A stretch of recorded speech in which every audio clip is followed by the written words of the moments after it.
ಒಂದು ಕಡೆ ಭಾರತದಲ್ಲಿ ಬಲಪಂಥೀಯರು ಅಮೆರಿಕಕ್ಕೆ ಮತ್ತು ಅದರ ಅಧ್ಯಕ್ಷ ಟ್ರಂಪ್ ಅವರಿಗೆ ಚಪ್ಪಾಳೆ ತರ್ತಿರುವಾಗ, ಇನ್ನೊಂದು ಕಡೆ ಅಮೆರಿಕದ ಸರ್ಕಾರಿ ಆಯೋಗವು ಆರ್ಎಸ್ಎಸ್ ನಿಷೇಧಕ್ಕೆ ಶಿಫಾರಸು ಮಾಡಿದೆ.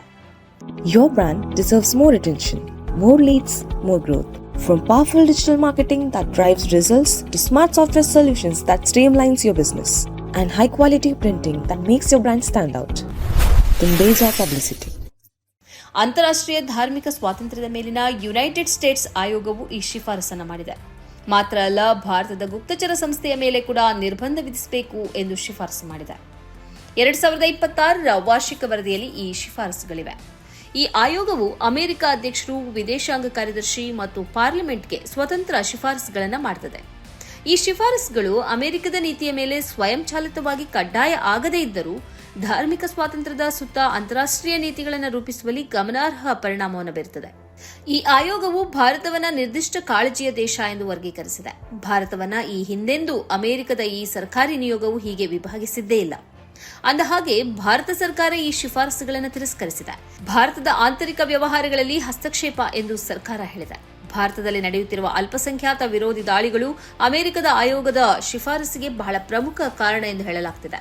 ಮುಸ್ಲಿಂ ಸಮುದಾಯವನ್ನು ಗುರಿಯಾಗಿಸಿಕೊಂಡು ಕೇಂದ್ರ ಸರ್ಕಾರ ಮಾಡಿರುವ ಕಾನೂನುಗಳ ಹಿಂದೆ ಆರ್ಎಸ್ಎಸ್ನ ಪಾತ್ರ ಇದೆ ಎಂದು ಅಭಿಪ್ರಾಯಪಟ್ಟಿದೆ. ಮುಸ್ಲಿಂ ಸಮುದಾಯದ ವಿರುದ್ಧ ವ್ಯಾಪಕ ಪ್ರಮಾಣದಲ್ಲಿ ದಾಳಿಗಳು ನಡೆಯುತ್ತಿವೆ.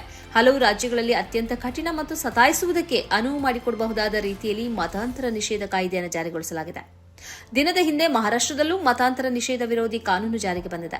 ಉತ್ತರಾಖಂಡದಲ್ಲಿ ಧರ್ಮದ ಬಗ್ಗೆ ಡಿಜಿಟಲ್ ಭಾಷಣವನ್ನು ಅಪರಾಧೀಕರಿಸುವ ಕಾನೂನನ್ನು ಅಂಗೀಕರಿಸಲಾಗಿದೆ. ಅಕ್ರಮ ಮತಾಂತರಗಳಿಗೆ ಜೈಲು ಶಿಕ್ಷೆಯನ್ನು 10ರಿಂದ 14 ವರ್ಷಗಳವರೆಗೆ ವಿಸ್ತರಿಸಲಾಗಿದೆ. ಜನರು ಸ್ವಯಂ ಪ್ರೇರಣೆಯಿಂದ ತಮ್ಮ ನಂಬಿಕೆಯನ್ನು ಬದಲಾಯಿಸುವ ಮೊದಲು ಸರ್ಕಾರಕ್ಕೆ 2 ತಿಂಗಳ ನೋಟಿಸ್ ನೀಡಬೇಕು ಎಂದು ರಾಜಸ್ಥಾನ ಸರ್ಕಾರದ ಮತಾಂತರ ನಿಷೇಧ ಕಾಯ್ದೆಯಲ್ಲಿ ಕಾನೂನಿದೆ. ಅರುಣಾಚಲ ಪ್ರದೇಶದಲ್ಲಿ ಮತಾಂತರ ವಿರೋಧಿ ಕಾನೂನು ದಶಕಗಳಿಂದ ನಿಷ್ಕ್ರಿಯವಾಗಿತ್ತು. ಇದೀಗ ಅದಕ್ಕೆ ಪುನರ್ಜೀವನ ಕೊಡಲಾಗಿದ್ದು, ಕ್ರೈಸ್ತರು ಭಾರೀ ಸಂಖ್ಯೆಯಲ್ಲಿ ಪ್ರತಿಭಟನೆ ನಡೆಸಿದ್ದಾರೆ. ಕಳೆದ ಜೂನ್ನಲ್ಲಿ ಒಡಿಶಾದಲ್ಲಿ ಹಿಂದೂ ಧರ್ಮಕ್ಕೆ ಮತಾಂತರಗೊಳ್ಳಲು ನಿರಾಕರಿಸಿದ 20 ಕ್ರಿಶ್ಚಿಯನ್ ಕುಟುಂಬಗಳ ಮೇಲೆ ದುಷ್ಕರ್ಮಿಗಳ ಗುಂಪು ದಾಳಿ ನಡೆಸಿತ್ತು. 8 ಮಂದಿ ಆಸ್ಪತ್ರೆಗೆ ದಾಖಲಾಗಿದ್ದರು. ಆದರೆ ಪೊಲೀಸರು ಸೂಕ್ತ ಕ್ರಮ ಕೈಗೊಳ್ಳಲಿಲ್ಲ ಎಂಬ ಆರೋಪ ಇದೆ. ಇಂತಹ ಹಲವು ಸನ್ನಿವೇಶ, ಸಂದರ್ಭ ಮತ್ತು ಪ್ರಕರಣಗಳನ್ನು ದಾಖಲಿಸಿಕೊಂಡು ಅಮೆರಿಕದ ಧಾರ್ಮಿಕ ನಿಯೋಗ ಇದೀಗ ಆರ್ಎಸ್ಎಸ್ನ ಮೇಲೆ ನಿರ್ಬಂಧ ಹೇರಲು ಶಿಫಾರಸು ಮಾಡಿದೆ. ಸದ್ಯ ಅಮೆರಿಕದ ಅಧ್ಯಕ್ಷ ಟ್ರಂಪ್ ಅವರು ಈ ಶಿಫಾರಸುಗಳನ್ನು ಪರಿಗಣಿಸುತ್ತಾರೆ ಮತ್ತು ಆರ್ಎಸ್ಎಸ್ ಮೇಲೆ ನಿಷೇಧ ಹೇರಲು ಮುಂದಾಗ್ತಾರೆ ಎಂಬ ಸಾಧ್ಯತೆ ಕಡಿಮೆ ಇದ್ದರೂ, ಭಾರತದಲ್ಲಿ ಅಲ್ಪಸಂಖ್ಯಾತರ ಮೇಲೆ ನಡೆಯುತ್ತಿರುವ ದಾಳಿಗಳ ಬಗ್ಗೆ ಅಮೆರಿಕದಲ್ಲಿ ಚರ್ಚೆ ನಡೆಯುವುದಕ್ಕೆ ಈ ಶಿಫಾರಸು ಕಾರಣವಾಗಿದೆ. ಭಾರತದಲ್ಲಿ ಧರ್ಮ ಸಂಘರ್ಷಕ್ಕೆ ಆರ್ಎಸ್ಎಸ್ ಕಾರಣವಾಗುತ್ತಿದೆ ಎಂಬ ಅಭಿಪ್ರಾಯ ಅಮೆರಿಕದ ಕಾಂಗ್ರೆಸ್ನಲ್ಲೂ ಕೇಳುವುದಕ್ಕೆ ಈ ಶಿಫಾರಸು ಅವಕಾಶ ಮಾಡಿಕೊಡಲಿದೆ. ಈ ಕಾರ್ಯಕ್ರಮದ ಪ್ರಾಯೋಜಕರು Gadiyar group of companies, specialised in piling and shoring, engineering consultancy, fire fighting, steel structures, real estate. Office, SIT Tower, Silicon Oasis, Dubai, UAE. ಸ್ನೇಹಿತರೆ, ನಿಮ್ಮ ಅದ್ಭುತ ಬೆಂಬಲದಿಂದ ಸನ್ಮಾರ್ಗ ನ್ಯೂಸ್ ಚಾನೆಲ್ ಈಗ 2 ಲಕ್ಷ ಸಬ್ಸ್ಕ್ರೈಬರ್ಗಳನ್ನು ದಾಟಿದೆ. ಇದು ನಮ್ಮ ಯಶಸ್ಸಲ್ಲ, ಇದು ನಿಮ್ಮ ಯಶಸ್ಸು. ನಮ್ಮ ಮುಂದಿನ ಗುರಿ 4 ಲಕ್ಷ. ಇದು ಕಷ್ಟವಲ್ಲ.